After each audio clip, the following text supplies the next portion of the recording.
All right, everyone. Welcome back. It's week two, but we're going to talk week one a little bit. Welcome to the Yards After the Catch podcast. We had a great time during week one. We're going to have a great time during week two and episode two. We got a couple new people here, so I'll let them introduce themselves. First, we got our Dallas Cowboys fan. We read his ding to Jerry Jones, his long paragraph-winded thing, but we got Brian. Brian, welcome to the podcast. Good seeing you. Just introduce yourself to everybody. How you guys doing? I'm Brian. I'm a native New Yorker who happens to be a Cowboy fan. I don't understand why it is either. Ask my dad. But that's how it is, and I'm looking for a good season of podcasting with you guys. Good to have you back, Brian. And with us is a new person who's going to be filling in here and there. We're excited to have him join the Yards After the Catch team. Robert, give us a little introduction about yourself. Hey, what's up, everyone? Thanks for having me.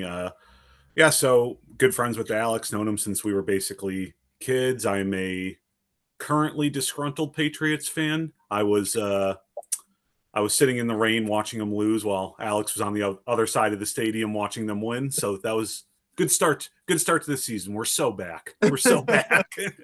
And I know I dissed Alex about not seeing the Raiders winning a Super Bowl in his lifetime, but he did get to see them win. So, Alex, welcome back. You got to win. How was real quick? Everyone met you last week, but how was being at that game? It was surreal. I haven't been that close to the field in my lifetime. I was like just super cool seeing, Crosby and like all these freaks of nature right up, in front of me. Definitely sucked in the rain. I got a little sick, as you guys can hear in my voice, but it was a great dub.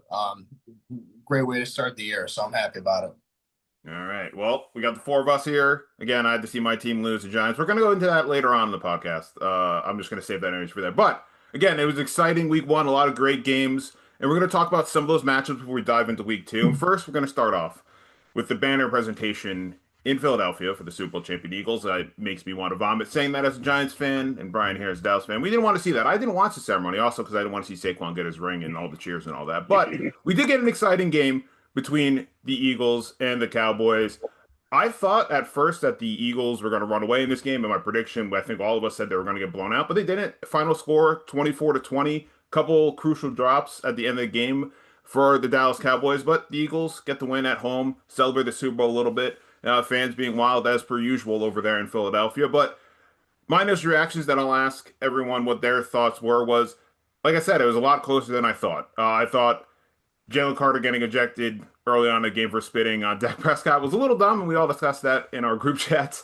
But I thought Dak looked good. I thought the offense looked good, and get a couple crucial drops down the stretch. And I know Brian's going to dive in a little bit shortly here on the Cowboys defense. I thought they kept themselves in that game. They looked a lot better than I thought, especially after losing Michael Parsons. So fun game, exciting game, but I want to get your guys' thoughts. And Brian, since this is your first time on the podcast and you're the Cowboys fan, what was your thoughts between the Cowboys and the Eagles? So going into this game, just from years past, I never think a game is going to be blown out when Dallas has a starting quarterback. We've only really been blown out against Philadelphia when Dak's been hurt. In the recent time, and Tony Romo. So when you have a starting quarterback with this offense pieces in place, even if you do have a bad defense, I expected it to be competitive at least. And that's what I saw, and I thought they did above average than expected against Philadelphia. I think losing Jalen Carter definitely hurt them, but also they have Jordan Davis and a bunch of other guys in the interior to make up for him. So I thought that it was still going to be a challenge of a game, but I liked what I saw from the running game of the Cowboys. I was upset by the passing game, just in regards to the receivers, not in Dak Prescott. I think Dak did a great job distributing and managing the game. He didn't really have to do anything crazy, didn't really do anything bad. So I appreciate that. I did not like to see already George Pickens being lazy on plays he's not getting the ball and not run blocking and just being George Pickens. We didn't pay you to do that. Your contract here, we didn't trade you for that. Time to actually play football. And then it comes down to CeeDee Lamb, where you get paid, $35 million, something like that a year. You have to make catches. Now, two of them went straight to his chest and he bobbled them. Two of them should have been interceptions, right? Fun fact, I don't think if a receiver catches a ball and bobbles it and it gets picked off, it should count as an interception because that's not the quarterback's fault for Butterfingers. Totally agree with That's you for on that another time. But you get paid that money, you have to make those catches. If they make those catches, Dallas is up by 14 points and not down by 4, right? So it's a totally different game. And And especially when you have Brandon Aubrey who could kick a 60-yard field goal, you just got to get to the 50 and then fall down a few times and you're in field goal range. And that's where catches really matter. So I like the potential of Dallas and I like the possibilities. I'm a little hesitant with Philadelphia, to be honest, as a repeat caliber, just because their O-line looks old and looks a little injured right now. So we'll see what happens. Like that, Brian. Yeah, I think there was a lot of interesting things with that game, but it was a good way, to start the season there on Thursday. So, Robert, again, you first time appearance. What was your thoughts on the Cowboys and Eagles? What stood out to you?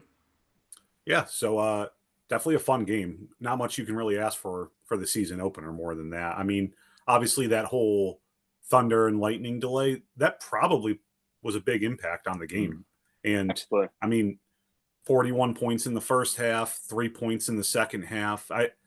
I think there was just a huge letdown from the Cowboys, and obviously it didn't help that Miles Sanders fumbled literally the play before that whole break started. So essentially you had all the Eagles coming out with all the momentum after that second halftime, I'll call it. But honestly, and I was saying this to one of my other friends who's a Cowboys fan, they looked like the better team for the majority of that game. And agreed. Obviously Jalen Carter getting thrown out and just the most ridiculous thing ever. I mean, you just can't do that.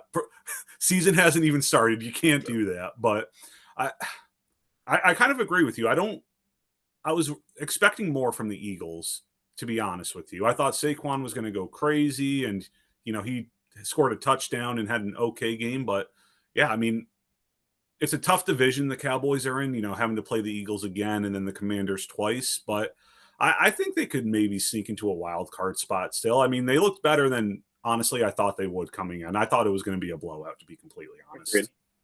And you got to remember with Philadelphia, they just lost Kellen Moore, the offensive coordinator now, who's the head coach of the Saints. So now you have that slump as well of learning an entirely new scheme while the pressure of being the Super Bowl champ. Exactly. And Alex, real quick, we'll go to you. Yeah. What are your thoughts? Yeah, not to be kind of relay everything you guys said, but just to add, the one thing I noticed that wasn't really discussed was the penalties for Philly. Do you think that was just kind of the Super Bowl hangover, or do you guys think there's real miscues here with this offense in terms of how they organize themselves? I would say it's week one jitters a little bit coming off the Super Bowl. You're like fired up.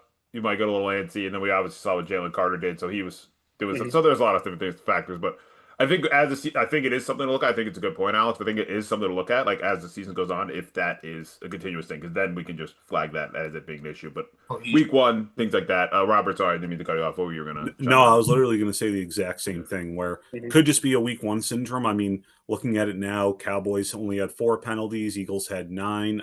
I will say, Lynn, I don't like the Cowboys, so I don't like how much I've already been kind of glazing them, but they should have won the game. Let's call it the way it is. They should have won the game. They should have won the game, but also they looked well coached. I mean, like I said, only 4 penalties to start the year. I mean, the Cowboys coach is always so interesting because you always got to wonder how much Jerry Jones is really involved in the day-to-day decisions. But I thought the coach did well. I thought their offensive game plan looked well. I got to say the coach looked good too for the Cowboys. Yeah, Schottenheimer, he comes from a very well-known family in football, and he's well-respected across the league as a coordinator. So, when you don't have to transition to a new head coach and then have the offense learn a new scheme under a new OC, I think it's very helpful in the beginning now, where that offense, there's 3 Tylers on the offensive line. So the hardest part really is just making sure which guy you're talking to is the right guy for, different type of block patterns. But they seem to have sound football. And I was really impressed also with just the defensive composure against Saquon. We've seen in years past his defense, like against the Rams with C.J. Anderson and Todd Gurley in the playoffs, or Saquon or CMC in the playoffs. We've seen them just fold. And with Kenny Clark now, 2.6 yards per carry for Saquon Barkley when he was off the field, it was like 6 yards. He's making a difference. They're rotating the defensive ends and pass rush and keeping them fresh. So it might work for them. I think that was the key takeaway before we move on to the next game, that, we all thought Saquon was going to pop off, and he was contained, which is very, very, very hard to do. But again, exciting opening start to the season on that Thursday night game. And then we had an early Friday night game, which was in Brazil.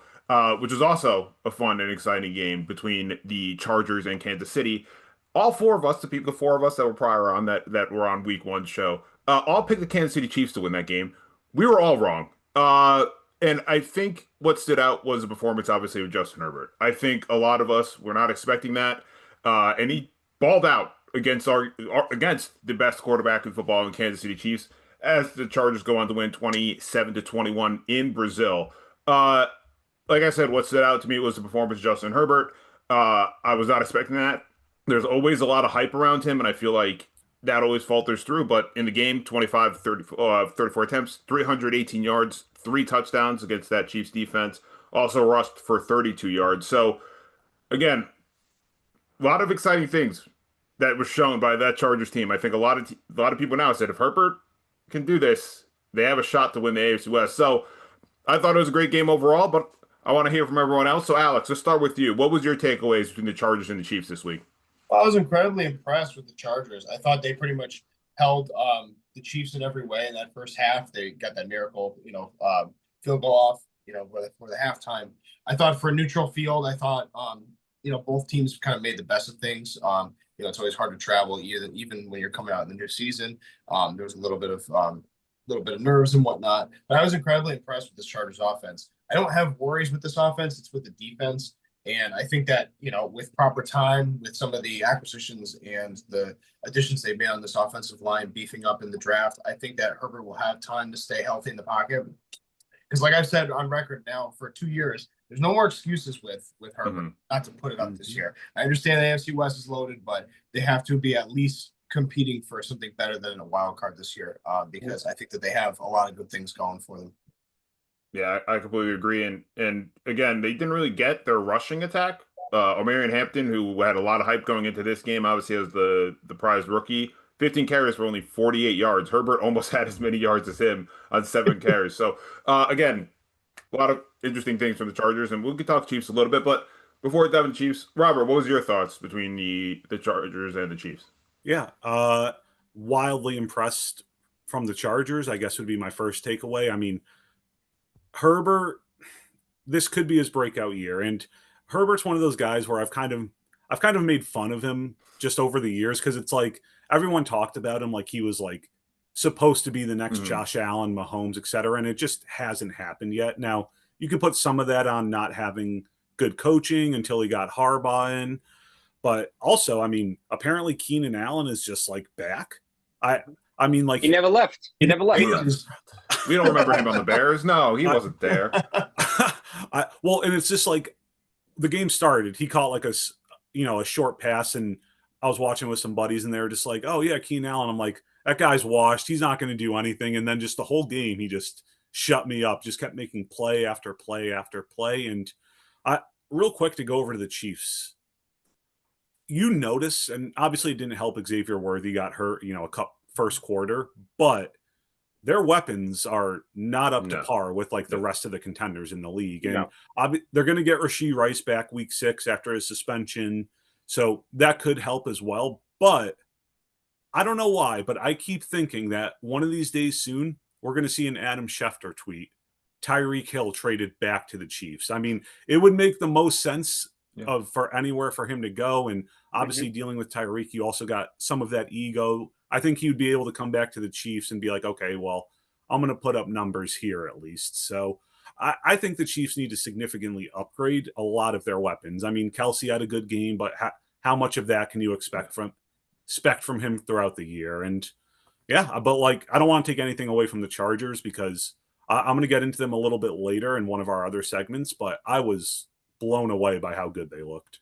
Yeah, I think I know. I was going to say, for me, what's set up with the Chiefs, and Brian, I'll get your thoughts on the game too. Is that again, it was the lack of the offensive weapons, and it just the vibe to me there is not the same. Like I felt this early on. Like we usually see them bounce back or do something, and against the Chargers, it seems like they were just struggling to get any vibe going. And I think to me, like I think there are people who don't think Kansas City is going to fall down. I mean, we haven't seen it yet, but if all the years is going to happen, I feel like it could be this year for the Chiefs, that we don't see them as dominant fashion. I think it's what you brought up, Robert, is their lack of weapons.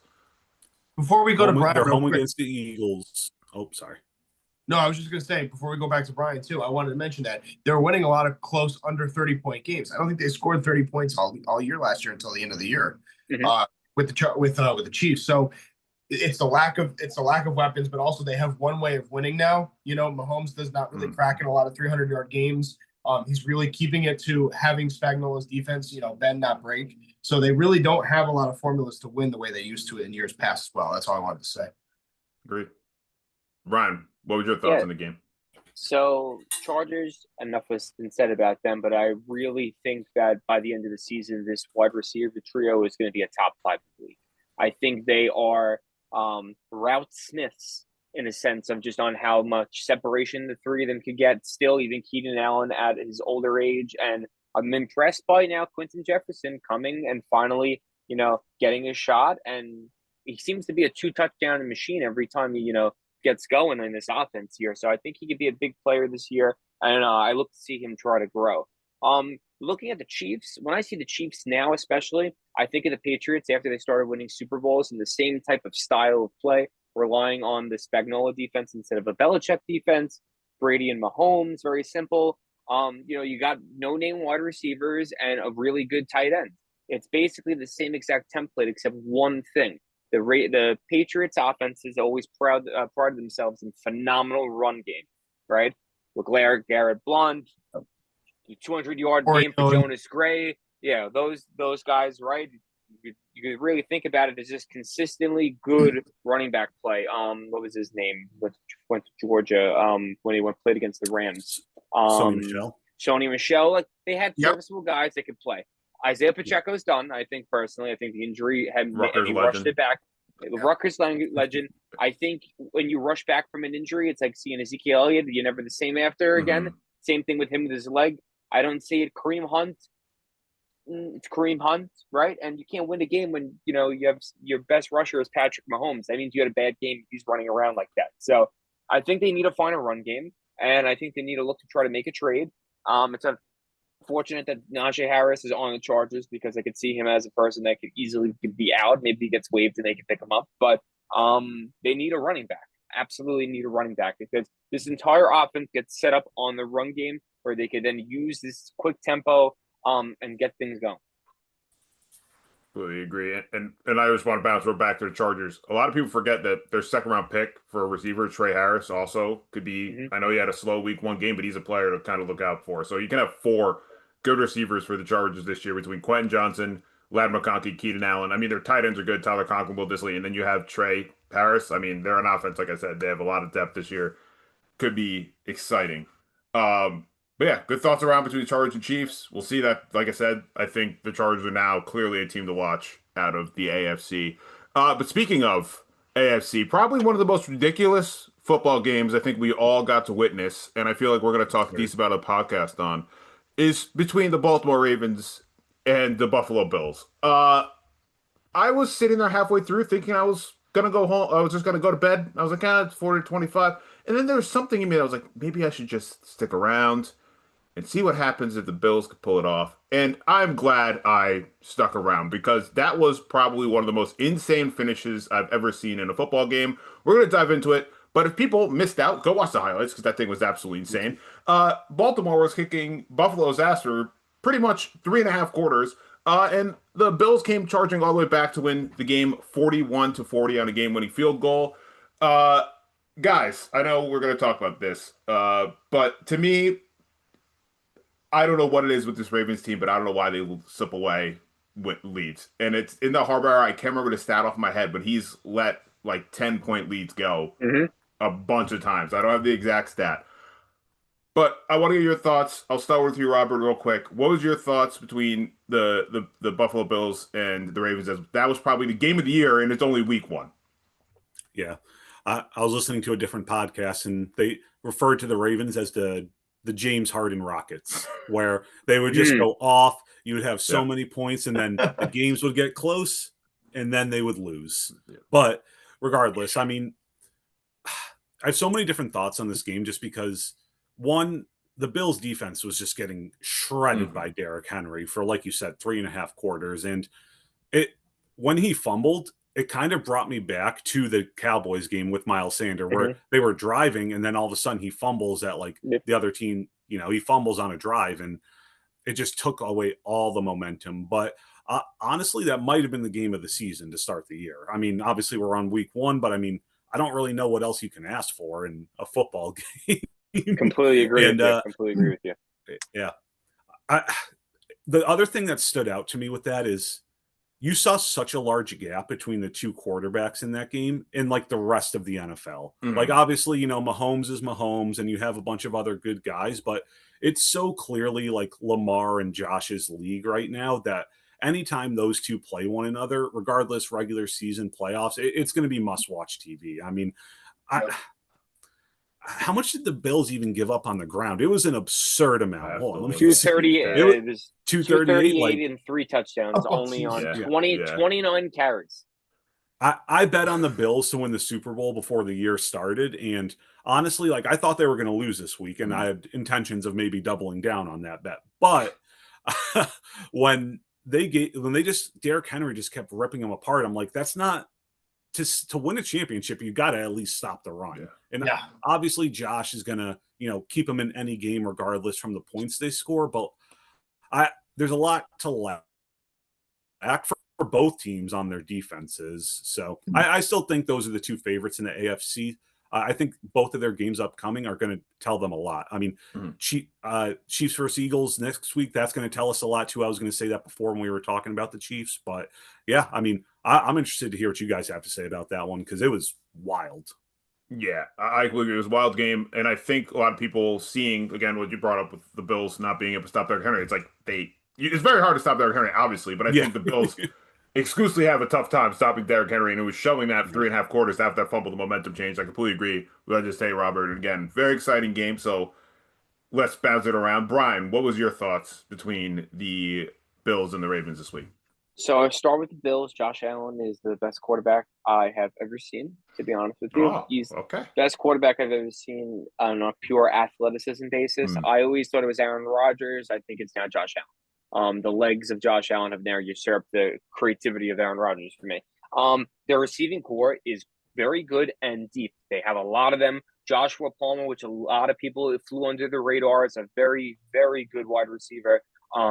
Reminds you of just what was his name? He was John Brown, I think it was, who was on the Bills for a while. It was a good deep threat, but also had some shifty routes. Yep. Very good. They look good. I'd like to see a little more in the running game from them, but the Baltimore defense is definitely hard to play against. Very good overall game though, and I want to see them continue to go just to keep that fight in them. I think is a kudos to Sean McDermott, who always gets a lot of heat. Just to have the discipline to keep on pushing your guys to get that win is huge. And on the flip side, I think if after the season, if the Ravens keep on doing this, I think Harbaugh has to go.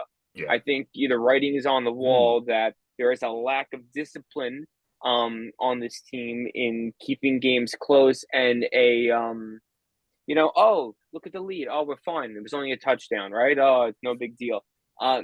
People, Belichick, Nick Saban, Jimmy Johnson, like these coaches used to bench people, cut them if they were fumbling up 21 points, right? So, like, this is just a mentality you need to have, and I think they need discipline more in this team. I think there's too much of our shit doesn't stink. Let's keep on going. Like, we're the best.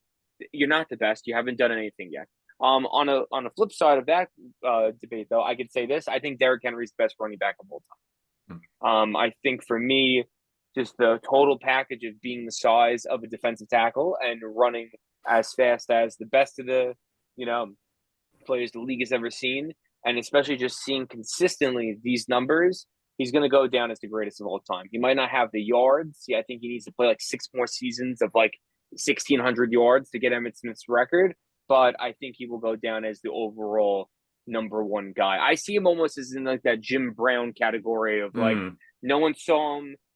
He didn't have all the stats because of how long he played, but from what people have heard, he's the greatest running back ever, right? So I think games like this, even last season, he put up 1,900 yards and didn't get shushed by Saquon, but it's still a great feat at that age. He's going to go down as the greatest ever.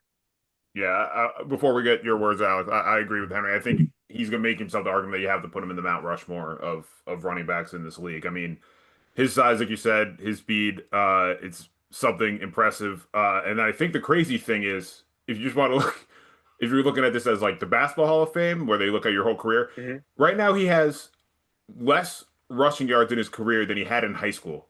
Think about that. Yes. In his high Yes. school career, he's had more rushing yards than he's had in his in his NFL career, which is like a crazy stat. Think about it. He did that in 4 years, and he's been in the league for a while. But again, it just NFL point. I think a lot of people have to start making the argument that you should put Derrick Henry in number just because of his unique size and speed in playing that position. Because a lot of people saw him and we're like, yeah, no, he's not going to work out. And no, he's worked out and then some, and bounced back with the Ravens. So, Alex, what was your thoughts between the Ravens and Bills this week before we bounce to our next game? Well, I'll keep it short and sweet. I think you guys pretty much hit all the corners that we were kind of aiming for here. I thought it was a complete game from a viewer's perspective. I thought it was a great way to cap the first night, of like full league play. I was incredibly impressed with Josh and the miracle comeback that they made. Just shows you how electric that offense is. I know, harkening back to our first episode, I did mention that he would be the offensive player of the year, and I think he proved it almost in one game. It was just unbelievable. It was jump off your TV. But I have real concerns about the secondary for the Ravens, and I know that some of them are young. They got a draft pick, I know, in the first round, I believe, to help out alleviate some of that secondary. But we said all the things about Derrick Henry, and I totally agree. I think that he has that perfect combination of the speed, the health, and the longevity, which is like a hard triad to hit for any running back. We fall in love with these guys that explode for 2 years and they're gone. He's going to have that sustainability just in the way he takes care of his body. But I think there's a lot more to, and we'll talk about it later at the end of the pod, is that teams that really lost out this weekend. It's easy to take this as the low-hanging fruit, but there is something to be said for having, the Lions, Chiefs, and Ravens within the next 3-4 weeks. Like that's tough. That's gonna suck. And then you got the Rams as well. So it would be nice to start on a hot note, for them, just for confidence boosting and going into the tough stretch. But you got to take your hats off to the Bills. Yeah, but like I said, I think we're gonna watch. We have a long ways to go. Again, we're only in week 2, but I think we're gonna look back and say that was one of the most exciting games of the year. And I think all of us hope, depending on how brackets turn out, that we get maybe that in the AFC Championship. I think that would be a hell of a watch. But with that, we talked about some of the major games. We're going to have a couple other games that stood out to us this week before we dive into some of our awards for this week and then go into week 2. So the first game we're going to talk about real quick that kind of stood out was the game between the Steelers and the Jets. It's obviously Aaron Rodgers playing against his former team, the new era of the Jets with Eric Glenn and Justin Fields.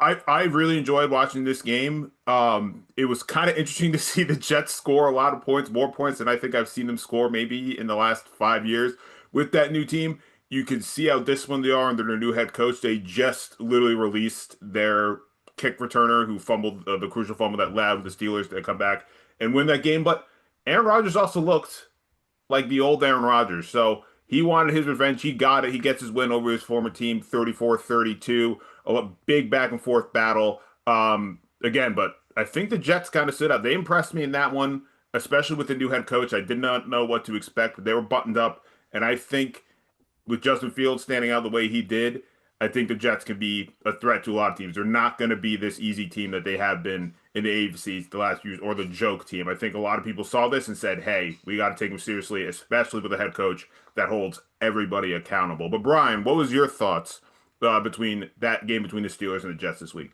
All right, I'll start with Pittsburgh. Aaron Rodgers played great. I think he's definitely still aged and he's a lot slower in mobility, but he still has the poise and that Rodgers mentality to just get the ball out quick, which with the weapons on their offense and the way they run their schemes, the Arthur Smith offense, I think it's going to work. I think they have good quality receivers and tight ends to be able to do that. Jaylen Warren is a very good out of the backfield receiver and at the running back position, so he should be good. I'm a little worried about their running game. I'm not really impressed by it. The O-line didn't really look up to the challenge of run blocking, as well as, I don't even really, I hate to always look for like a star name in the backfield, be like, oh, like I know that name of the person is good, but like I know no one except Jaylen Warren. I only know Jaylen Warren from fantasy really in that backfield, and Kenneth Gainwell was an Eagle, didn't really do much. Caleb Johnson's a rookie. Hopefully he could get going. But, that might be a team that looks for a late trade in the season around the deadline to try to spark plug that offense a little bit more. I have concerns about their defense because they got spent a lot of money this offseason in their defense, and they let the Jets put up 32 points. But on to the Jets. I think if Justin Fields plays the way he does, he's going to be a Pro Bowler, and they're going to go to the playoffs in a wild card spot. This team looks ready to go. I think Justin Fields finally found himself in a situation where he's wanted. And to be honest with you, that's everyone wants to feel that way. And especially in football, you as a quarterback need to feel wanted and want to be there, and people believe in you. And I feel like Aaron Glenn is actually doing that. So they got the running game going. They look very well in that. And Garrett Wilson, continues to do what Garrett Wilson thinks. Alex, what was your standouts between the Steelers and the Jets? No, it was an exciting game. A lot of back and forth between these teams. I thought Aaron looked pretty poised. I was really concerned how he was going to come off that injury. But he stood in the pocket, 22 of 30, 244, 4 touchdowns. Kind of a perfect, situation QBR-wise. I do have grave concerns about that offense. I think about that run game, excuse me. I think it can get pretty predictable pretty quickly. So I would definitely, if you're Aaron, just keep an eye on your left tackle, keep an eye on that on that offensive line. Make sure it's not Swiss cheese so you can stay upright. But I think both teams have a bright future this year. I do see Pittsburgh kind of hanging around that third spot in the AFC North. I had the Jets kind of, with Miami's health involved, I had them kind of sitting around 2 or 3 as well. So I think it's anybody's game and at the end of that that AFC wild card race towards the end of the year. But if Justin Fields keeps it up, they're going to have a bright future for the rest of the season. We agree. Again, we saw what he did with Pittsburgh last year, so he got a little bit of a revenge against his former team, leading into a 4-2 start last year, and then gets benched for Russell Wilson. We all know what happened from there.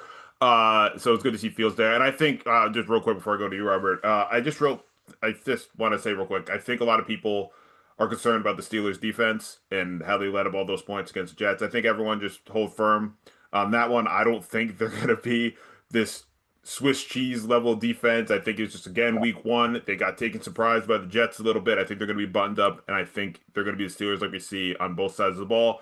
And I agree with you, Alex. I think Pittsburgh's probably going to be in that 3 spot, maybe hanging on to the playoffs. Well, I think the Jets actually could surprising team to sneak into the playoffs this year after that performance if they keep it up. But again, it's week 1. It could be a little bit overreaction from all of us, but we'll see. But Robert, what was your thoughts when you looked at between the Steelers and the Jets this week? Yeah, full disclosure, I hate the Jets. Like, what the deep I think that was understood when you said you're a Patriots fan. Yeah, so like them losing and probably them losing to a 60-yard walk-off field goal, just it really brings joy to my heart. But I have to say, like, there's such a good chance that next week the Jets play the Bills and just get smoked, and Justin Fields looks like Justin Fields. Like, I understand he might be in like a good spot now, but I really don't. I really am concerned that the Steelers gave up 32 points to Justin Fields. Like, I really don't rate that guy too highly in terms of his quarterback skill. I mean, he's been in the league for, a decent amount of time now, and not much positive things have happened when he's on the field. Now, could be dead wrong about that. Obviously, like you said, they got Garrett Wilson and, Breece Hall and the other running back, Allen, who are all good weapons. It's just real quickly with the Steelers. I think one thing that we didn't mention that really can't be overlooked, adding DK in, not just in terms of a player, but Brian, you mentioned before how, like, as a Cowboys fan, you already saw George Pickens doing like dumb shit. And yes, exactly. I honestly think that them adding DK to the Steelers, just from vibes alone in the locker room, it's got to be a net positive. And I mean, 100%. I think DK is definitely a better receiver too. So in terms of the Rodgers thing, I'm gonna give that a couple weeks as well, just because it could be the same thing where this could be the only game this year where those two teams score 30 plus points. So, it could just be almost like an outlier from them. But we'll see how Rodgers looks throughout the year. I mean, to start the year, he did look great. I mean, I'm sure part of that went into the whole revenge factor. I mean, he did his whole little press conference after saying, "Oh, no one on the Jets wanted me," and it's just like, do you blame him? I mean, did you see how it went last year, man? Like, yeah. So I mean, yeah. Screw the regime. Jets. Hope they go 0-18 or 0-17, whatever. Yeah, new regime. We'll see. But yeah, I did see Rogers' comments. It did bother me where he was like, "Oh, I wanted to beat everyone in the organization. Just take the win. Be humble with the win. Yeah, it was great to play my former team. I beat them. I'm happy. Whatever. Everyone, whatever. All right. So with that, we're gonna talk 2 quick games before we talk some awards from this week. We're gonna go over to Minnesota and Chicago. I think a lot of us. It was kind of outside the rundown a little bit this week, but then the comeback win from JJ McCarthy, we said we got to talk about this. And like I said, that game, same deal. I feel like a lot of week one, it looked like one team the whole way, and then that team got caught by surprise, and that was exactly what it looked like with Minnesota and Chicago.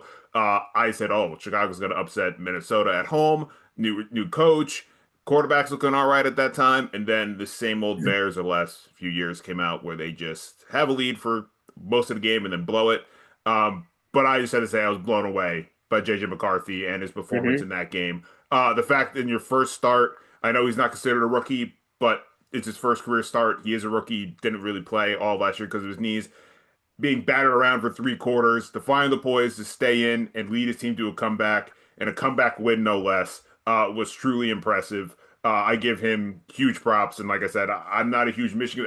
As a Georgia fan, but even just a college football fan, I'm not a huge Michigan guy. I'm not a huge fan of people from Michigan. But I got a lot of respect for J.J. McCarthy this week. And just to see how much that team believes in him, I think it just shocked me how backed he is, especially as a first-year quarterback on this team. And I think Minnesota just proved to everyone that to keep an eye on us, don't throw us, cast us out. So with that, I want to get your thoughts on the game. Obviously, Minnesota's win over the Bears. Brian, let's start with you. Kind of what were your thoughts going out of that game? I don't think Caleb Williams is it.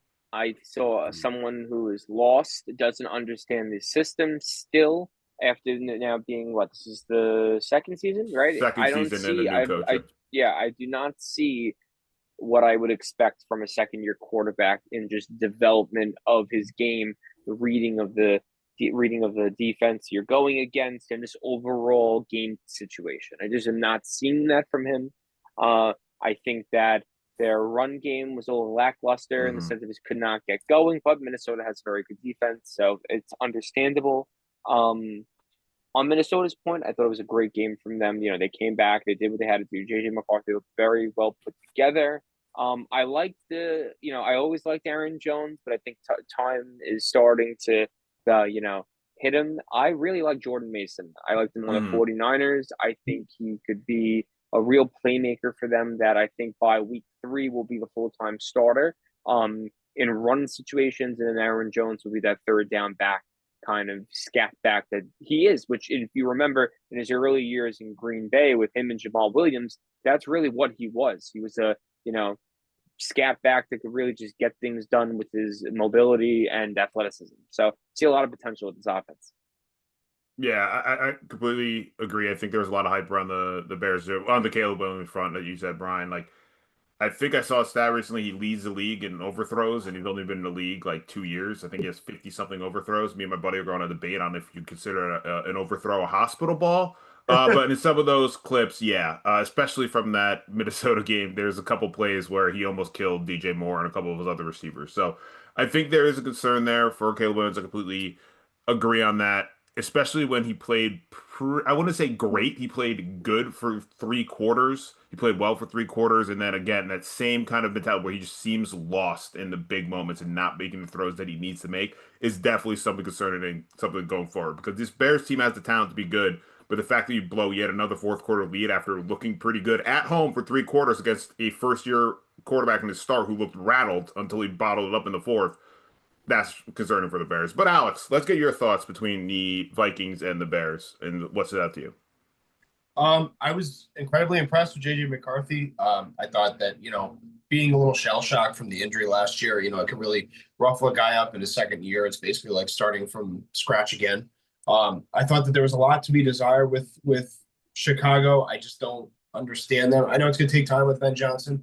I thought I put a lot of that loss on the comeback from, Minnesota's perspective on Ben Johnson, because he's been under the brightest lights in Detroit, and we'll talk about them later as well. But I think not much more to say. I think this NFC North is going to be like a division that's just going to have the same thing that the AFC West has. It's going to be a lot of cannibalism within the division. It's going to be a lot of back and forth, a lot of people stealing games here and there, and they may be the crabs in the bucket taking each other back down, because I think that there's only going to be 2 representatives, not 3, from this division, and I think the rest of the NFC is wide open. So I don't know if Minnesota will be that team, but yesterday kind of proved that they have a chance to be. So Yeah, completely agree with that. Again, just a fun game to watch too. But again, just see JJ come back. I think Minnesota's an interesting team, especially in the North. That North division is going to be freaking tough. We're going to talk about the next game coming up soon to wrap this up for week 1. But again, NFC North is going to be a tough battle. But Robert, what was your thoughts on the Vikings and the Bears this week? Yeah, it's funny because as I was watching that game, midway through the third quarter, when JJ McCarthy just looked like the worst quarterback ever, I was in my head, I was really thinking, if you're a Vikings fan right now, you must be like, why did we get rid of Darnold? Yep. Like, we won 15 games with him. Like, why did we get rid of him? And then you saw the reason they drafted McCarthy, a guy that played big time games in college for Michigan, who played under the brightest lights, who was like, all right, it didn't go my way to start, but we're going to finish this game. Also, I think just coaching wise, it was such a stark contrast between the coaches. Mm-hmm. Like, obviously, like Ben Johnson, first game, going to be the wonder guy, all that. But the Vikings coach, obviously, them having 15 wins last year, I believe he won Coach of the Year as well. Yeah, Kevin O'Connell, yes. Kevin O'Connell, Right, yeah. So the adjustments that they were able to make in game were significantly better than what the Bears did. And also, just bring that to Caleb Williams real quick. He started the game on fire. He looked like, oh, this is his year. Ben Johnson, he's going to fix everything. And it's almost like those first 20, 25 plays, obviously every team comes in with that script. As soon as that script ended, Caleb Williams was like, I don't know what to do now. Yeah. Whereas it was almost the opposite of JJ McCarthy, where once the game was actually going and everything didn't feel so like, all right, we're doing this play next, he was able to just go ball out and say, hey, I know I got Justin Jefferson out there. Let me just start throwing it to him, yeah.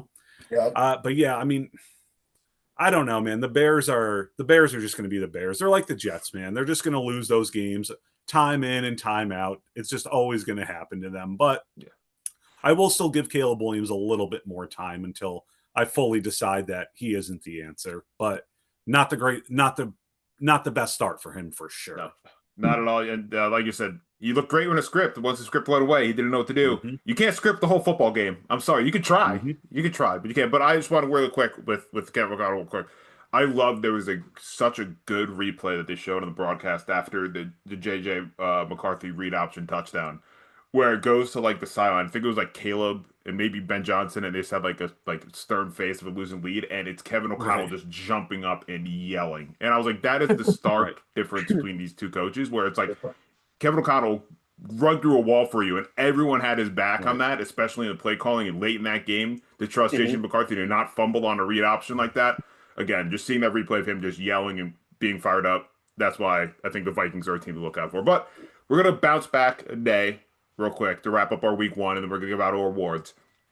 I just quickly wanted to talk about the Green Bay Packers versus Detroit, and mainly just look at the Lions here, but just we can give props to the Packers. They came in and whooped the Lions' ass, and the Lions just looked so lost. And again, does that mean the offensive coordinator? That's why I want to talk about the Lions here, losing their coordinators. Is there a concern around the Lions? But the Packers, again, Micah's debut, he showed flashes, the defense showed flashes, and they just destroyed the Lions. And I think a lot of people were surprised on how one-sided this game truly was. So with that, I want to get your guys' thoughts. We can kind of look at the Lions, and should we be concerned for the Lions? Was this just the Packers team showing that they're the true contender in this division? But like I said, the Lions, to me, I watched that game, I said, oof, this does not look good. And if it continues to look this way, and Jared Goff looks like he was towards the end of that Rams run, Lions fans, you're going to be in for a long haul. So Brian, what was your thoughts? We can kind of go through this quickly between the Packers and the Lions. The window is over for Detroit. Wow. When you lose 2 coordinators, and when you start to age as a player, you get set in your ways. Jared Goff finally, yet again, felt wanted and comfortable, and you just made him uncomfortable again, right? Now you have all these guys that have a good system in place. Now they don't oh, it's a new system. We're trying to figure it out again. You're going to have that growing pain. But I just don't feel it with this team. I watched the entire game because I wanted to see Micah as a very upset Cowboy fan. And the offensive line doesn't. It looks good. The offensive line looks like it's aged on Detroit. And then the Packers pass rush looks sick. I thought Micah did well for him playing like a quarter of the game.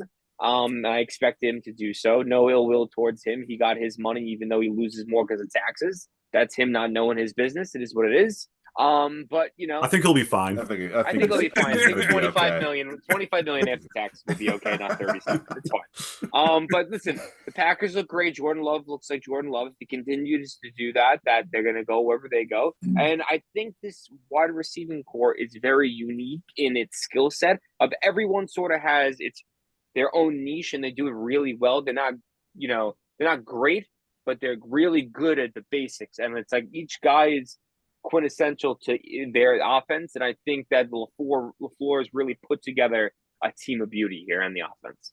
Yeah, I agree, and I just want to bring up another Lions point that people forget. Like, they had no running game. Montgomery and Gibbs were held, I think, to like less than 50 yards combined. I don't think it's going to happen throughout the year. They're both super talented, but I just want to bring up the Lions point before I get your guys' thoughts as well. Continue the thoughts. Is that without that run, Goff can't do anything. And I think that's what happened towards the end of the run. Like, he loses Gurley, he loses his rushing attack with end of the Rams. He's couldn't step up to play action. He couldn't be comfortable. He's like a play action kind of guy. So I think that's something of concern. If the Lions at all cannot get the running game early, bet against the team that they're playing against to beat them, because if Goff can't get in comfortable doing his play action and after establishing the run, they're going to be a mess. But I digress. Alex, what was your thoughts real quick between the Packers and the Lions? Desmond, I'm looking for you, buddy. You called out saying Ben Johnson was not going to be a problem. I think it's going to be a problem. Yeah. I'll be brief on the Lions because I still think they're going to be vying for the last NFC wild card this year, even with just overreacting to week one. But I think that they've just lost a lot of pieces. Guys get aged and older. I understand what Brian's saying. He made a great point that the Goff looks uncomfortable when you take away the run game. But more importantly, I think about the Packers is that their system is finally in place. The more you think about it, this is really only the second year that LaFleur's had his quarterback, even dating back to having Tannehill in Tennessee, and then coming here with the drama that is Aaron Rodgers every year. He's finally got his guy. If you look at this unique offense, he hit 10 different receivers the other day. I mean, that's incredible. Like, he's going to have the option, the options all over the field where he sees them. As long as he get proper protection. He's gonna be thriving. He did just enough to win the game, 16-22, $188, 2 touchdowns. I mean, that's not overdoing it. I just think that they won early and they let this game ride out. And I think it was a great win. Love it. Completely agree with there, Alex. And Robert, what was your thoughts before we give out some awards from this week between the Packers and the Lions? Yeah, so when I was writing my notes for this, literally the first thing I wrote was not time to panic for Lions. A lot of turnover from the coordinators. So I understand it looked bad. I understand it looks bad, but yeah. I think the Packers just had so much momentum coming into that game. Obviously, being at home at Lambeau, Micah's coming in for like spot plays. He didn't play the full game or anything, but every time he was on the field, you just felt it in the crowd. Like they were getting more and more and more excited until he finally did get that first sack. But I mean, I think the Lions will ultimately be fine. Now, with that being said, next week is kind of a must-win for them. They're playing the Bears, and the reason I say that is the week after that is they're playing the Ravens. And I think if they start out 0-3, then it's like, all right, it's pretty much over at that point, especially when you still have to play, the Packers again, the Vikings twice. And I think the Packers coach is up there with Kevin O'Connell in terms of like how good he is, because he was able to make that offense viable for the last few years when really a lot of their receivers were getting hurt. Love was obviously in and out of the lineup from time to time. And this might also be a little bit of an overreaction, but I think Love might be ready to take a step up this year, knowing that he has that defense behind him now to where he can maybe be a little bit more aggressive instead of being like, oh, well, if I turn it over, then we might not be able to score enough. Now that he has a top-tier defense, I came away from that game not as concerned about the Lions, but more impressed by the Packers. I mean, obviously they're kind of the trendy pick now, but they're legit Super Bowl contenders. And in the NFC, I mean, I could see them getting through the NFC not easily, but with relative ease, especially when we talked about the Eagles, how they didn't look as good as they did, at least at the end of last year. So I'm excited to see the Packers coming up. And I mean, they got a great Thursday night. We got a great Thursday night game this week with them as well. So yeah, which is a rare early Thursday. Yeah. But I feel like they kind of changed it, that they're trying to make better matchups on Thursday night. Yeah. 'Cause usually we get like, the Cleveland versus whoever is the other worst team, Yeah. the Jaguars they're matchup. throwing us a bone for week one. I think we're finally getting a decent Thursday game to start the last 2 weeks. But all right, it's time to give out some awards from week one. It's kind of interesting. I'll just introduce it. Biggest winner, we'll do biggest winner first, biggest loser, and then player of the week. But for biggest winner of the week, it could be team or player, and same with loser of the week, it could be team or player. I'll go first to kind of establish it.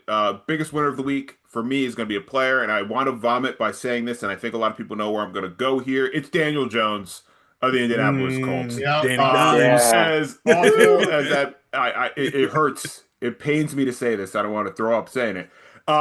He balled out against the Dolphins and looked a lot better than what he did in the preseason and what a lot of people were expecting him to do. I think he did something like the first time in a century to have his team score on every single drive he was out there. They whooped the Dolphins 30-8. He went 22 of 29, very efficient, passing 270 yards at a touchdown, and then ran 7 of 26 and had 2 scores running as well. I think he gave some Colts fans some hope. I'm sorry, Colts fans. Just let's talk about this at the midway point of the season, and I'll tell you. I watched this for the last few years. He can have a few good weeks, and we're all impressed by him. And then you want to yell and throw stuff at your TV. Or for me, being in the stands as a season ticket holder, I was cursing him out. Even though I don't really curse in the stand, I was cursing in my head. But I was yelling, come on, man. But again, regardless, my biggest winner of the week goes to Daniel Jones. He balled out. He's not my player of the week. I have someone for that elsewhere. Different player. That's why we do this award. But my biggest winner of the week, I think, is Daniel Jones. I think he made a lot of Colts fans happy with the way he balled out in week one. But, Brian, let's go to you. Who was your biggest winner of the week, team or player? So mine's either. It's a coach. It's Pete Carroll. Oh, Pete Carroll, okay. Pete Carroll at 73 years old comes in. He lays down the law in New England. It's a hard stadium to play in. Vrabel is, a very good coach, defensively sound. You get Geno Smith to almost throw for 400 passing yards. It's a thing of beauty. I know Brock Bowers is a little banged up now, but hopefully, he gets back soon. I don't know if he's going to be out or not. The offense on the passing game looked great. I would be a little concerned with the running game, just with the O-line trying to develop that more. But at the same time, the Pats do have a great defense always, so it's just one of those things. But I really think, after being a year away to come back and really build a culture back quickly to start just looking that fundamentally sound for week one was very impressive. Yeah, it was awesome. Yeah, I like what you said there, Brian. I think in week one I talked about it as well. It's just that we're kind of talking about culture around the league, and I said with the Raiders, I think new head coach, new culture, Brady's in the building. You take it a little bit more seriously, and I think they really impressed. So I love your pick there with Pete Carroll for biggest winner of the week. Rob, who was your biggest winner of the week, team or player from the week one? I'm going to go with the team this week, and we talked about him a little bit, kind of alluded to it. To me, I think the Chargers are the team of the week, and obviously, like you could say the Bills after that game, but the reason I say that, this was the first time the Chargers have beaten the Chiefs since week 3 of 2021. Wow. So it's crazy. I was thinking about that, and I was like, I can't even remember the last time the Chargers beat the Chiefs, especially in the Mahomes era. And this might be a little bit of a hot take, but I kind of like the Chargers to win that division now. Now, it's going to be a tough division to win, of course. I mean, it's going to be a real tough one. But I think if you get that step up from Herbert, and I really do think Harbaugh is a top 5 coach in this league. I mean, yes, he's a very polarizing figure, kind of love him or hate him. But I can't speak enough about how impressed I was by the Chargers. And I bet on the Chiefs too. And by the end of it, I was like, well, I didn't see this coming at all. So love that pick as well. Yeah, I mean, Chargers again. I think a lot of people's big winners this week. I think a lot of people are like, oh, if this is how they're going to be, they're watch out, everyone. That it's going to be fun. Alex, who was your biggest winner of the week? Yeah, I'll be brief. I'm going to stick with a player, Puka Nacua. I thought a tight, low-scoring game. It's about controlling the ball and reducing the penalties and turnovers. So I thought this was a critical game on both sides of the ball. But I thought he shined. 10 receptions for $130. Played a clean game. Didn't have any penalties. I thought they had a must-win at home to start the year against a tough Houston team that everybody's looking at in terms of their defense being possibly the top defense in the league. So I thought he absolutely showed out and balled out. Love it. Well, we kind of went around with very different things, very different picks. That's why we do the awards this week. It'll be exciting. Everyone's got different opinions. But we're going to go, again, a little bit of a damper, a little bit of a downer, but we have to do it. It's the biggest loser of the week, team or player. I'll start again. There's a reason why I'm not wearing a Giants jersey today, guys. Sometimes I wear Giants Philly things or Giants Philly colors. I guess I'm wearing blue. But I'm wearing blue because I'm down. Because my biggest loser of the week is the New York Football Giants. My team that I love watching, who a lot of people know with week one, our first episode, I had positivity. I said they were going to beat the Commanders. I think they were going to catch the Commanders off guard. New defense, all this stuff.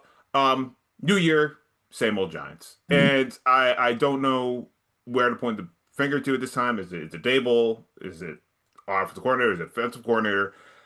I really have no idea at this point because within the first half, I was just defeated. All my hope for the season was gone.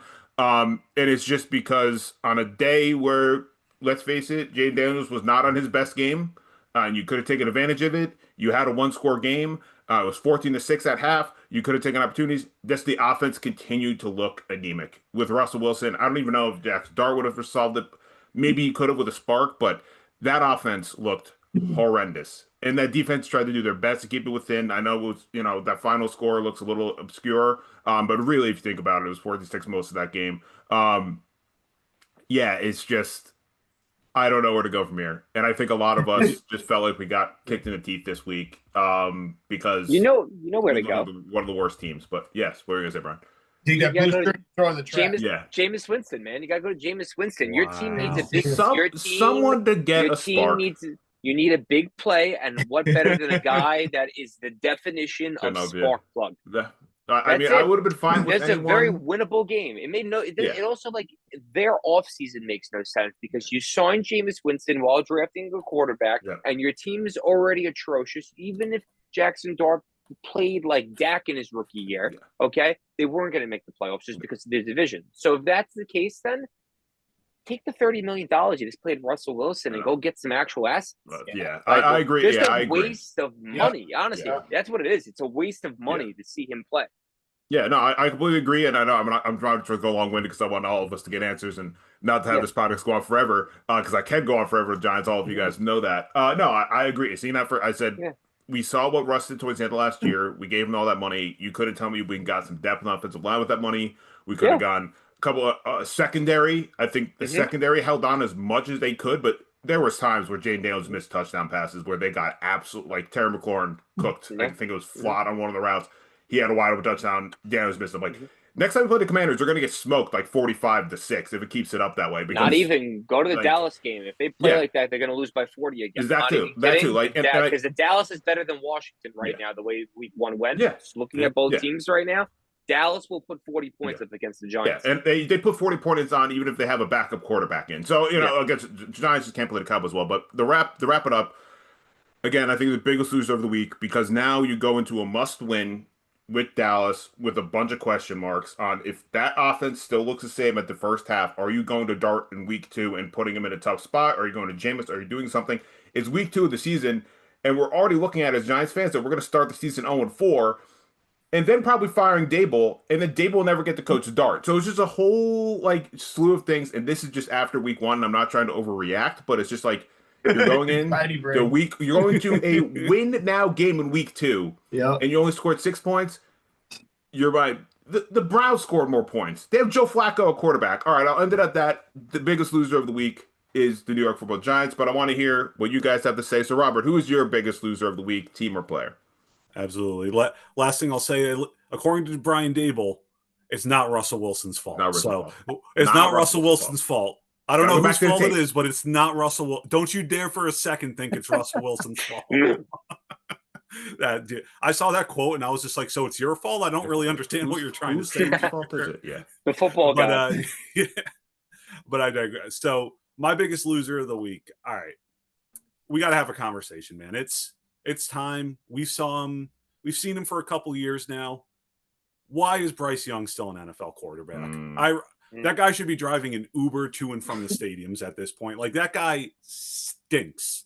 Like, I have his stats here, and the thing is, his stats don't even tell the whole story because he was 18 of 35, 1 touchdown and 2 picks. But the touchdown he got, 1, it was in garbage time. Yep. 2, he threw a pick 6 on that drive that got called back, and then he scored a touchdown. It's just like, number 1 pick in 2023. We're at like Jamarcus Russell level of bust at this point. Like, I don't see a future with this guy as your quarterback. He's small. He's obviously not accurate. I mean, he can't throw it to anyone. I mean, the Jags, yes, they kind of upgraded their defense a little bit this year, but I mean, still, man, it's the Jaguars, and you're struggling to put up points the entire game. Like, I don't know. My biggest loser is Bryce Young, and I feel pretty confident that this one isn't going to come back to bite me in any way. So Yeah, I don't think so. I agree. They better look. I feel They better pretty look good. to Andy Dalton soon because I think Andy Dalton is, might be that Joe Yeah. Flacco Oh, kind of guy for them. keep him away from any car accidents, and you might have a shot.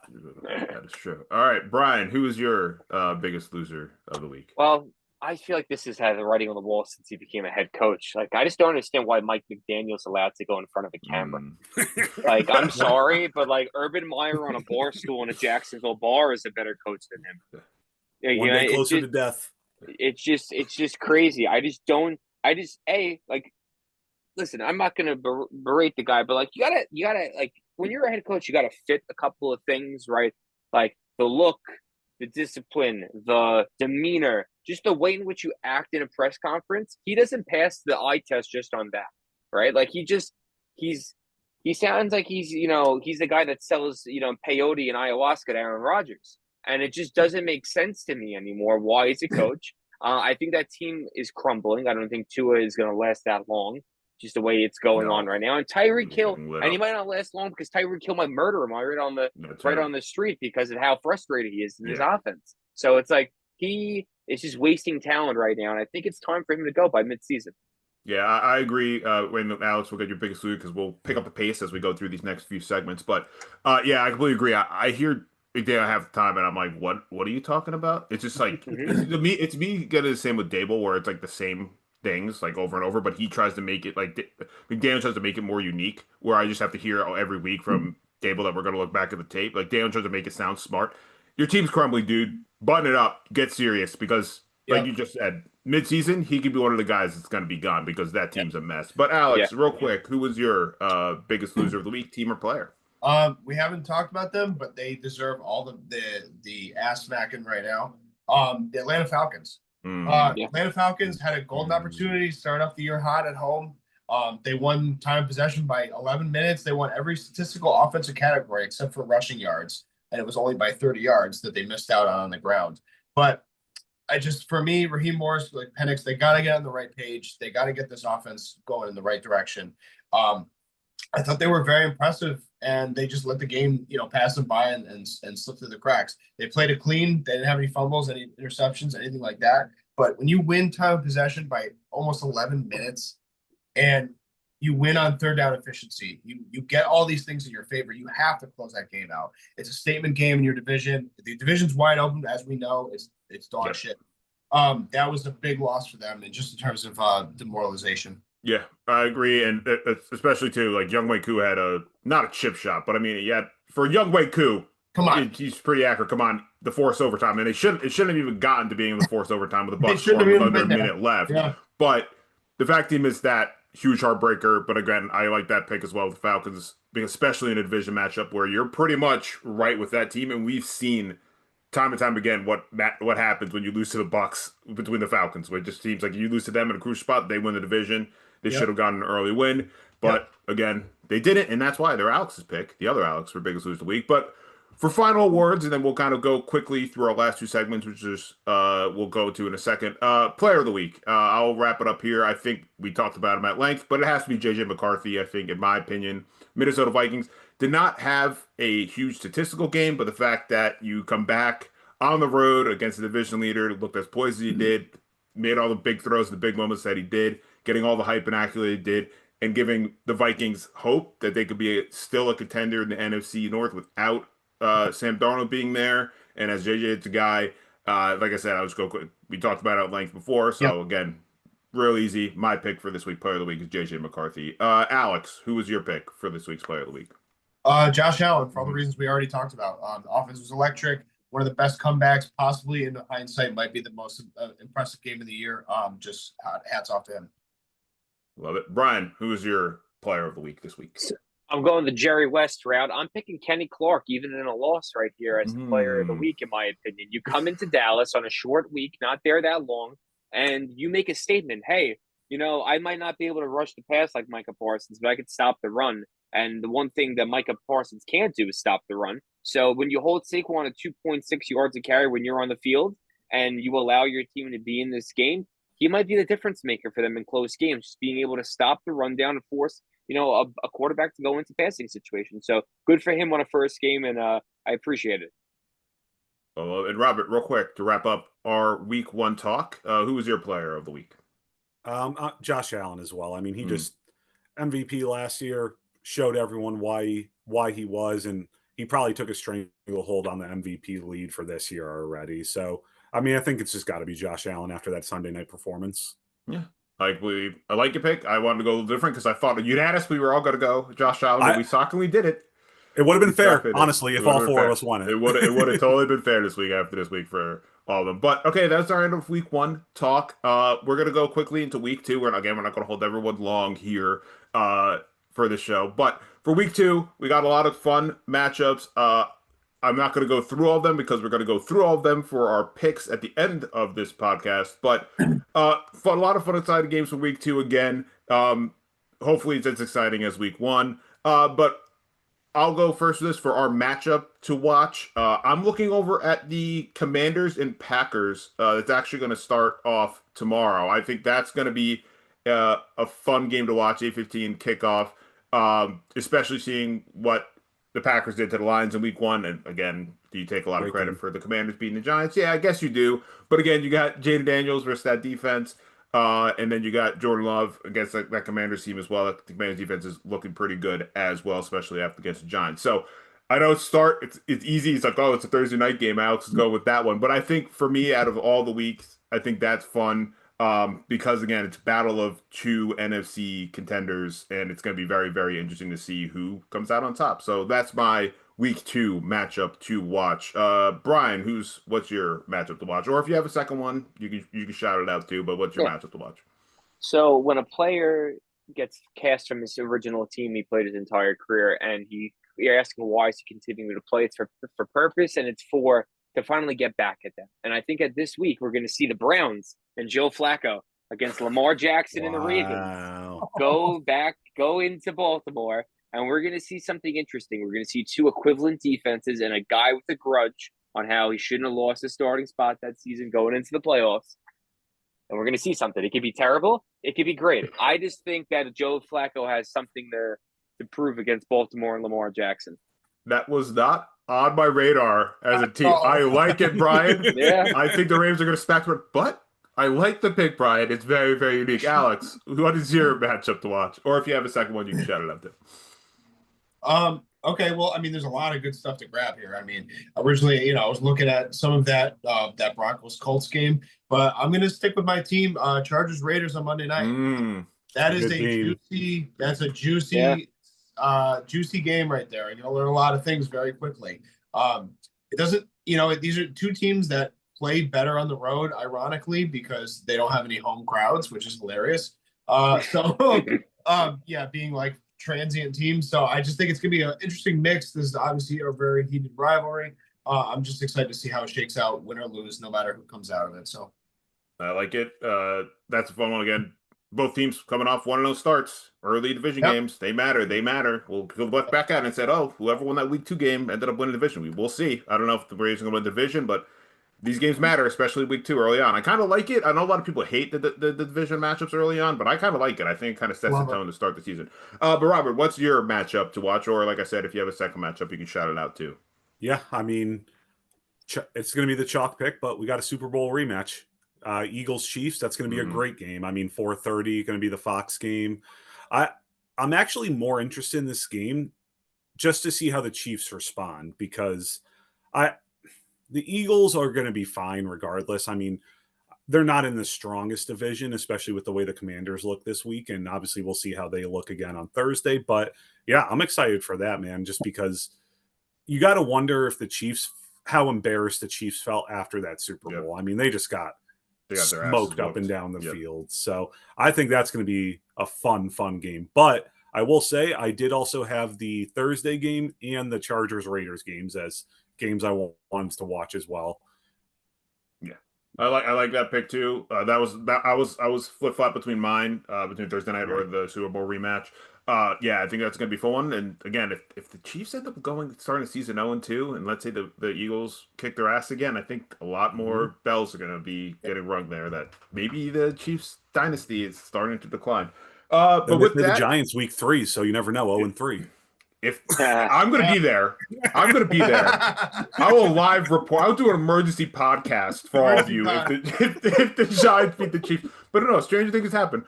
I will do it from the stands. I'll tell my dad and mom they have to wait. I have to do an emergency podcast from MetLife Stadium. But yeah, again, if they can start off 1-3, but I don't think it's going to happen. But again, they have to make right in week 2. Again, another team that stand out. But with that, we're going to wrap up the show with some rapid fire picks. We'll go through the full week. I know week 1 we're a little long-winded, so I want to kind of wrap it up on this, and we can kind of go around the league. If you guys have something to say, just, again, keep it as said. This for everyone listening and watching. So we're gonna go around the league, and we're gonna do our picks, rapid fire style. I'm using DraftKings. I'm betting other sites can do other stuff. DraftKings sponsor us. No, I'm just kidding. We're just starting, but we know. But why not? Well, why not? But with that, let's get right into it. Again, like we just talked about briefly, the Commanders and Packers tomorrow, 8:15 kickoff. It is at Lambeau Field. The spread is 3 in favor of the Packers. Money line is also in favor of the Packers at -170. Alex, I'll start with you. Who's your pick for tomorrow's game between the Commanders and Packers? Yeah, I like it a lot. I'm going 31-26, the home team. I think it's going to be a high-scoring, high-flying game.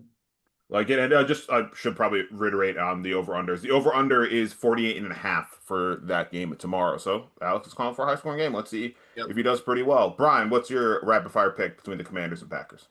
30-20 Green Bay. Okay. So you're going over the total there. I mean, you guys are going high-scoring. Robert, what's your pick? I think it's going to be a little bit lower scoring. I think we're going to see 21-17 to the Packers. I think we're going to get a fully unleashed Michael Parsons this week. So, okay.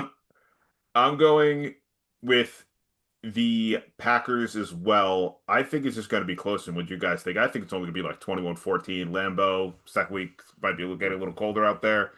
We'll see a night game in Lambeau. We'll see what the temperatures are like, but I know it's still kind of, end of summer, early fall there, but we'll see. I'm going low scoring. I'm going 21-14 in favor of the Packers. I think both defenses are going to ball out. All right, let's go over to Sunday.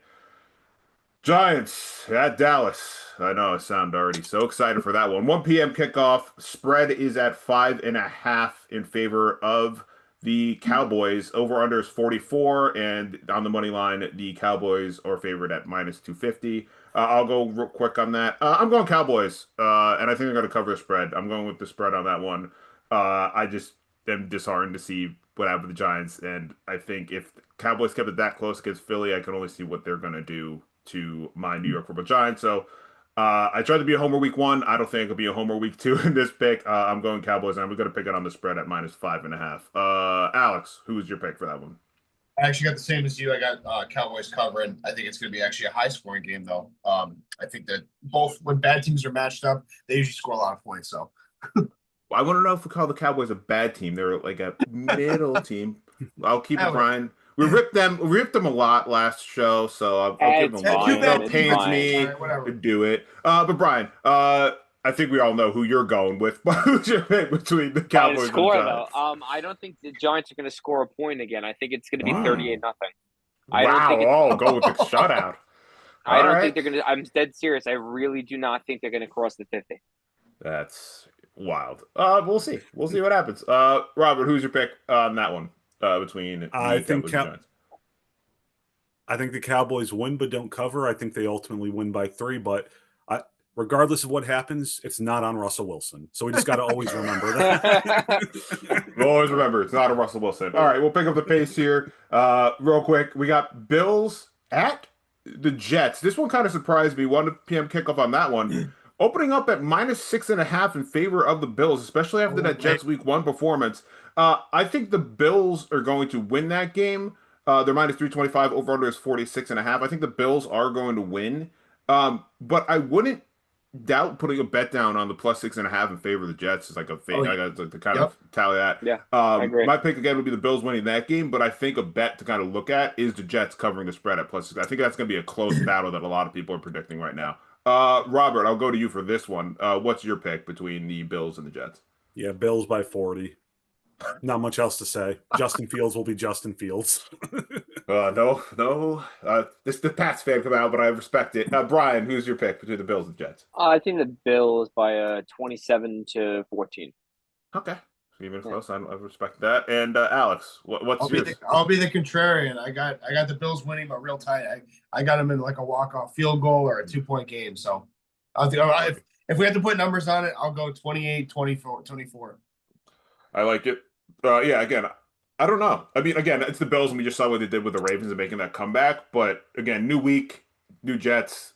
I don't know, but maybe they'll prove us wrong. All right, Brian's pick here between something shocking happening. We got the Cleveland Browns, Baltimore Ravens. They're at Baltimore. The open of the spread is my bet against the never do. It's -11.5 in favor of the Baltimore Ravens. -750 on the money line. Over under 45.5. I'm going with the Ravens, but I'm not touching that spread because again, football is weird. And the Browns again.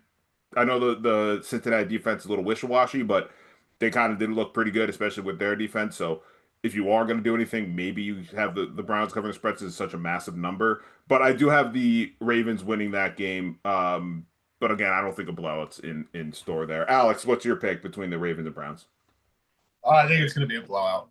You do think it's a blowout? Yeah, I couldn't even put a number on it. I think it's going to be something like 31-3 or something like that. Yeah. Brian, what's your pick between Cleveland and Baltimore?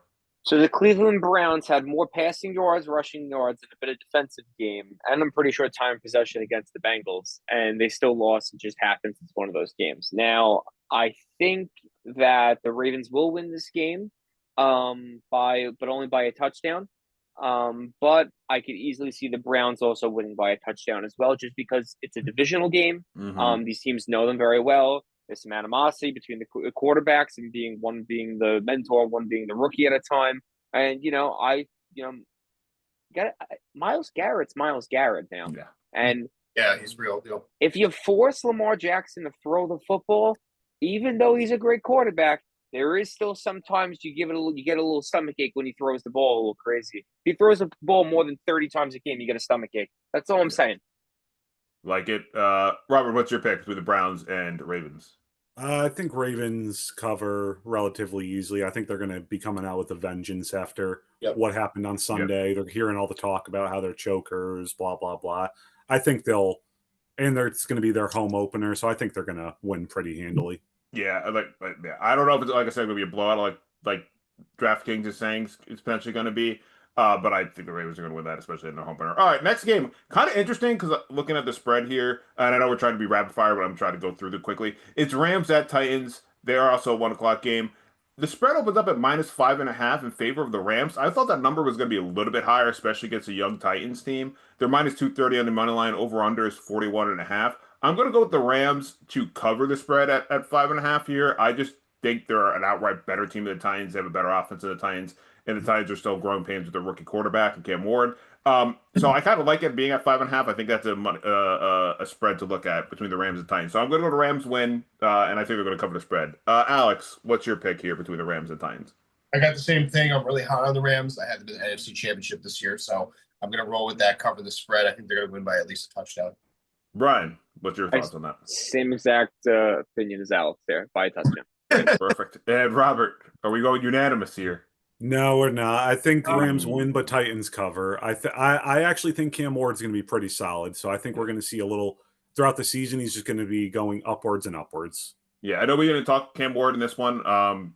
He had his moments in his rookie debut. So I think the Titans are a team to kind of look at. They're not going to be getting beaten down like they normally do, but I think in this instance, the Rams will cover the spread. But with that, another interesting spread. We got the 49ers at New Orleans. I know New Orleans is a tough place to play. But the spread's opening up at -3. I know the 49ers are banged up, so that's George Kittle. -3 over under is 40.5.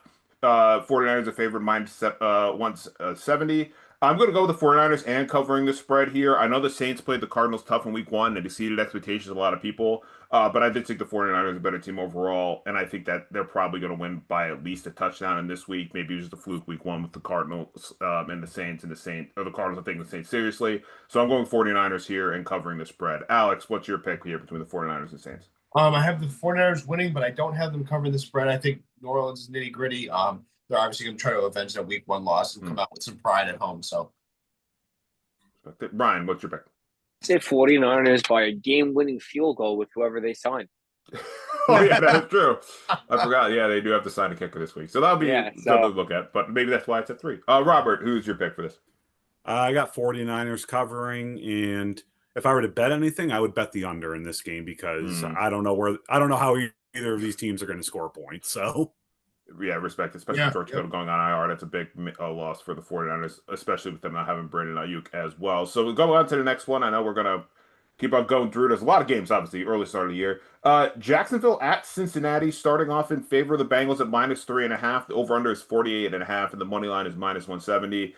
I'm going with the Bengals. I think Jacksonville looked pretty good in week 1, in all honesty, with their new head coach.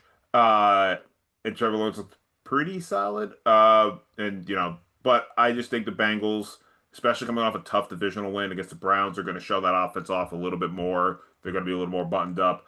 So I'm going with the Bengals here and covering the spread. Brian, we'll start with you in this turnaround. Who do you have between Jacksonville and Cincinnati? I have the Jaguars by a touchdown. I really don't know if this Bengals defense should even show up on the field for the rest of the season. At this point, it might be better to just hope that air catches the offense that they're against. Like it's abysmal, it's horrible, and Jacksonville, Travis Etienne looked really good, and now with Tank Bigsby gone, he might even have more of a fire under him to keep on showing why he's the guy that was meant to be there. So I take them with the touchdown. Okay. Robert, what's your pick? I have Jags winning outright as well. Actually, wow. The Bengals are always very rocky at the start of the season, at least the last few years with Zach Taylor and Burrows. So I think they probably lose this game and then they start to improve after that. But I think Jags win by field goal. Respected. Like I said, I think Cincinnati needs to show it a little more because that Jacksonville. But we'll see. Like I said, Jacksonville's not a bad pick here. I think it's really coin flip on who could win that game. Alex, who's your pick for this week as well? I actually have Jags. I have a Jags in a blowout. Wow, I'm the only Bengals fan here. Wow, okay. Duval. No, I think Cincinnati they got off real lucky last week, and they're going to kind of let it get to their heads. I think there's a lot of improvement to be seen on this Bengals team. I love Burrow, but he was running for his freaking goddamn life. I got Jacksonville coming in hot. I think they're going to blow them out. Respected. I guess I'm the only Bengals fan. I've been the Bengals fan since the start of this podcast. I guess I got to ride the lightning with that one. All right, going on divisional battle here. We talked about it briefly, but it's between the Bears and Lions. Bears opening up at 6-point favorites. Over under is 46.5 on the money line. The Lions are -270. I think I can just go again real quick on this. We talked about it earlier. I think it's the Lions. They need to bounce back, showcase. I think a lot of fires will start in Detroit if they lose to the Bears here. They need to bounce back win. So I'm going Lions here. I don't think they cover the spread. I think, again, another divisional battle is going to be tough, but I think the Lions are going to win. Alex, who do you have between the Bears and the Lions? Yeah, I got Lions by at least a touchdown. I think they need a bounce back win, and they're going to get it. Like it, Brian. Same thing here. 10-point win for the Lions here, easy. And Robert. Same thing. Lions by 7 to 10. I think they cover. All right, love it. We're all Lions here. We're I think that was the first time we agreed. Maybe I don't know, but we're all agreed on that one. Lions are going to win. All right, next one. Interesting one. Should be a fun one. Seahawks at Pittsburgh. Spread is opening up at -3 in favor of the Steelers. -166 the money line. Over under is 40.5. I'm gonna go with Seattle. I really like what they looked like in week 1. I know Pittsburgh looked great. Aaron Rodgers looked great. But I'm gonna go with the Seahawks.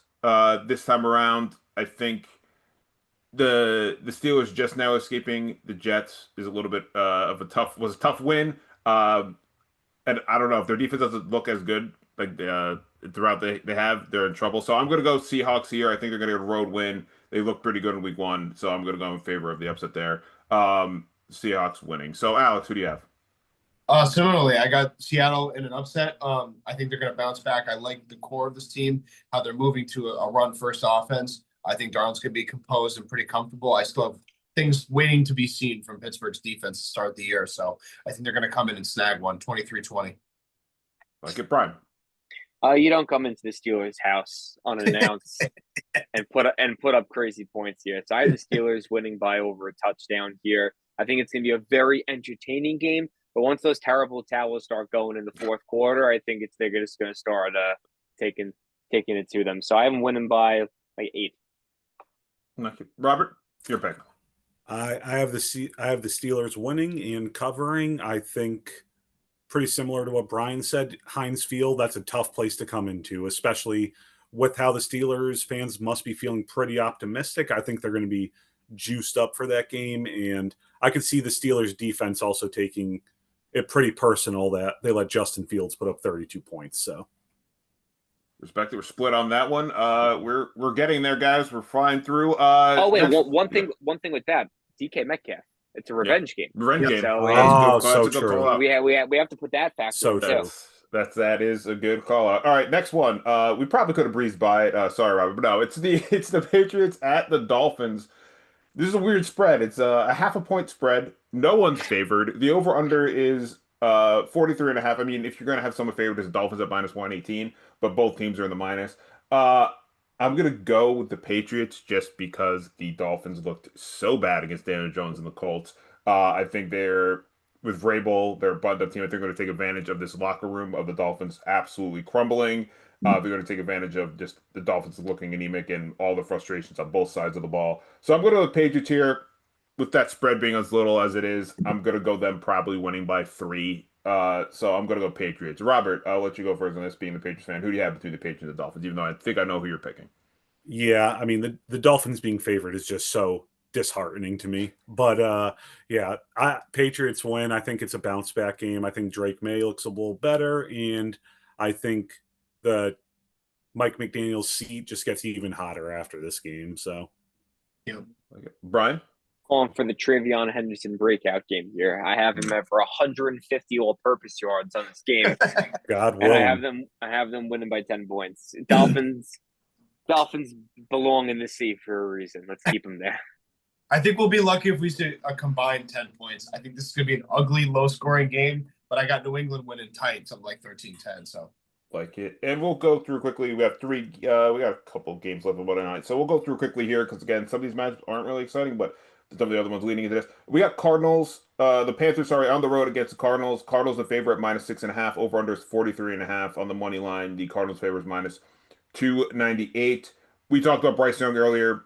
I don't think he corrects it in this game. I think the Cardinals escaped New Orleans. I think they're going to showcase that they are a better team than they were in that week. So I think they're going to just steamroll the Panthers here. So I have the Cardinals covering the spread -6.5 on my pick. So Robert, we'll start with you. Who do you have between the Panthers and the Cardinals? Yeah, I don't think I can choose the Panthers after after how I spoke about Bryce Young. So I have the Cardinals winning, and I think they actually end up covering too. Okay, Brian? Yeah, same thing. Cardinals cover here. It's very simple, very easy. Panthers are just dumpster fire. And Alex. We got the same thing over here too. There we go. We all four are riding. If the Panthers pull off the upset, we're all going to be annoyed. Another exciting game. I think that could be exciting. Broncos at Colts. Yes. -1.5, so going to be a tight game in favor of the Denver Broncos. The over/under is 42.5. Money line's 130, -130 in favor of Denver. I'm going to go here with Denver, but I think it is going to be a close game, probably a 3-point game. Again, if this new Daniel Jones shows up again, as much as that pains me to say. But I like Bo Nix. I like the Broncos this year. So I'm going to have them covering the spread here at -1.5 on the road. Robert, what do you have in this pick? I feel the same way. I think the Broncos ultimately pull this one out in a close game. I think the ghost of Daniel Jones' past appears at some point, and he throws some horrendous pick or just has a horrible fumble. So Bound to happen at some point. I'm telling you, Colts fans, don't get too happy. I've been there before. Brian, what's your pick? So I have the Colts. I even liked Daniel Jones when he was on the Cowboys. I just think he's just in a really bad situation, and I'm not really high on Bo Nix lately. Even last year, he had a good rookie season. I'm not impressed by him enough, especially against the Titans team, which I think they should have absolutely crushed. I think the Colts are winning by a touchdown. All right. And Alex. Sean Payton loves the Colts. I'm gonna go. Denver in a little over 6 points. I got them 28-22. I think it's gonna be a tight game, very exciting game. They were almost my pick of the week. But I like what Denver's doing, and I think they're gonna be tough team to beat. Yeah, I think that's the game 4 or 5. We got two really good 4 o'clock games that I'll be flipping between. And I think, that's going to be a really, really fun, exciting game to look out for, especially in that window. But we talked about it a little bit earlier. We got the Super Bowl rematch between the Eagles on the road in Kansas City against the Chiefs. That kicks off at 4:25. Eagles open up as a favorite to -1.5. Over/under is 46.5. And they're -125 on the money line. I'm going to go with the Eagles here. I just didn't see enough from the Chiefs in Week 1, especially against that Chargers team. I think the Eagles were tested against the Cowboys team. I think they're going to showcase why they're one of the best teams in NFC against this Chiefs team. I'm going to have them cover the money line, and I think if I'm going to look at it too, I might go over because it could be one of those weird shootout games with the Chiefs just trying to just go kick that. But I'm going to go Eagles here, and I think they're going to cover the spread. That's my look at. Robert, who do you have? Eagles, Chiefs. Super Bowl rematch, and honestly, I think it plays out the same way as the Super Bowl. I think the Eagles win going away, and Chiefs just don't have the weapons to keep up with the Eagles' firepower. I mean, A.J. Brown didn't really do anything Week 1. I would be shocked if the same thing happens in Week 2. I see the Eagles winning this game relatively easily. Okay, Brian, what's your pick? I like the Chiefs this week. I think their defense is going to give the Eagles a lot of trouble. I did not like what I saw from Jalen Hurts in the passing situations against Dallas, and Dallas's defense is suspect at best these days.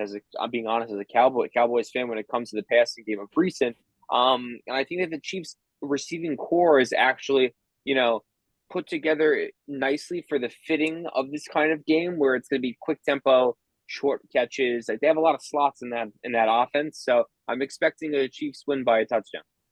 Okay, and Alex. I kind of in between you guys. I got Philly covering, but I think it's gonna be a 3-point game, 24-21. I think that Chiefs are gonna mix things up. Spagnuolo's gonna keep them a little honest. I think they're gonna come back down to earth from last week, and I think 24-21 Philadelphia. I like it. And we're gonna go final 2 games. We got Sunday night. Interesting matchup. Falcons at the Vikings. Absolutely, we'll be talking JJ McCarthy. Spread opens up at +3.5. Over/under is 44.5. And the Vikings are favored on the money line at -198. I'm going to go with the Vikings here. I think just the crushing loss by the Falcons in Week 1 might spill over into Week 2, especially in a tough road environment in Minnesota. So I think JJ McCarthy is now comfortable. He got a crucial win. He's going to continue that action. So I'm going to go with the Vikings here. I'm going to have them cover the spread at -3.5. I think they're going to win probably by a touchdown over the Falcons. Brian, who's your pick? And the Vikings blow out the Falcons so bad that Kirk Cousins gets play time in the fourth quarter. Oh no! And I would love to see that. I really want to see that. So I think the Vikings win by 17 points. All right, I like it. Robert, what would you pick? I got the Vikings as well. I think they're just too well coached, man, and especially with them being at home too. I think they're just going to win the game relatively easily. I have them winning and covering. Love it. And Alex. Yeah, same as Robert. I think they got him winning by over a touchdown. I wanted to see if maybe Kirk Cousins would kind of give them the ghost of what do you call it? Elite games past, screwing up and not showing up at the biggest, brightest moments. But it'll be a good game. I'm excited to see what happens. But I got Minnesota going away pretty easily. And lastly, we got Monday Night Football. Decent matchup. Should be a fun game between the Buccaneers and Texans. That game kicks off at 7. Oh, there's 2 Monday night games. Sorry. Yep. Oh, yeah. 2. And the Chargers and Raiders. We'll go first. Buccaneers at Texans. I missed it on my little scroll. Texans are favored -2.5 at home. They're -135 on the money line, over under 42.5. I'm actually going to go with the Buccaneers. I just am nervous with the Texas offensive line. I just did not see them be comfortable in week 1. I didn't think CJ Stroud played all the best. Again, he could play better at home, but I think that Buccaneers team, especially after coming off a scrappy division win, will continue that momentum. So I'm going to go with the Buccaneers here, and I'm going to have them cover the spread. Alex, who do you have in this one? Yeah, I like Tampa Bay as well going into Houston. I think Houston's got some real problems. And I think they're going to come in at least win by a field goal, if not more. So I like the upset with Tampa. Brian? Yeah, same thing. I think Bucks will upset. They have the best receiving core in the league, in my opinion. So they're going to keep on going. And Robert?